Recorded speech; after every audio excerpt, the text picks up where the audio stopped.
কাকে বলে। বলছি ইয়া রাসূলুল্লাহ, আপনি থাকতে আমার কোনো কষ্ট হবে তা হবে না, আর আমি থাকতে আপনার কোনো কষ্ট আমি দেখব তা হবে না।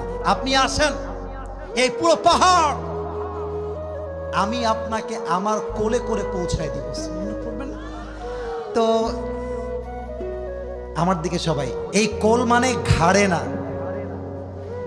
পা থাকবে এইখানে, হাত থাকবে এই কাঁধে, এমন করে।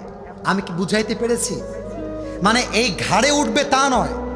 দেখবেন মাঝে মাঝে হজ এবং ওমরার ফুটেজ আমাদের সামনে আসে, দেখবেন অনেক যুবক তার মাকে কাঁধে নিয়ে হজ করে বা তাওয়াফ করে, কিন্তু ঘাড়ে নয়। পা থাকে এইখানে, হাত থাকে এমন করে বাঁধা। রসুল ঘাড়ে উঠেছেন, আবু বকর হাঁটতে হাঁটতে গারে সোরের গুহার প্রবেশ পর্যন্ত পৌঁছে গিয়েছেন। আল্লাহ এত শক্তি দিয়েছে, আবু বকর একটা মুহূর্তের জন্য থেমে যায় না। এই হচ্ছে প্রবেশ পথ, ভেতরে হচ্ছে গুহা। এবার আসেন আয়াতের মূল ব্যাখ্যায় ফিরে যাই।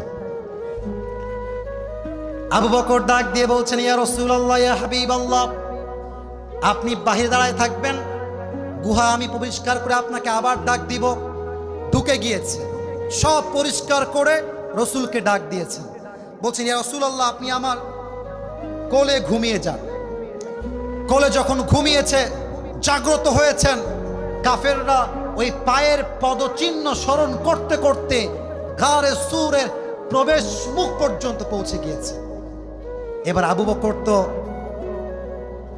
ভয় কাঁপতেছে। আগেই বলেছিলাম, রাখে আল্লাহ মারে কে,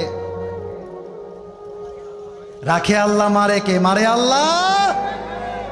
আবু বকর ভয়ে থরথর করে কাঁপছেন। আর আল্লাহ তাআলা কাফেরদের আসার পূর্বে প্রবেশ মুখে পুরোটাই মাকড়সার জাল দিয়ে ভরে দিয়েছেন। আর ওই প্রবেশ মুখে দুইটা কবুতর ডিম পেড়ে বসে আছে। এবার কাফেরদের যেই সর্দার ডাক দিয়ে বলছে, এই বেটা, তুই কই নিয়ে আসছস? এই জাল তো মুহাম্মদের জন্মের আগ থেকে আছে। এটা এমন একটা গুহা যেখানে মুহাম্মদ প্রবেশই করতে পারে না। চল, লেটস গো ব্যাক অ্যাগেন, আবার ফিরে যাই। আল্লাহর রাসূল বলছে, আবু বকর, টেনশন করবা না, লা তাহজান ইন্নাল্লাহা মা'ানা, ভরসা হারিও না, টেনশন করো না, আমরা একা দুইজন নেই, আমাদের তৃতীয় সাথী আছে।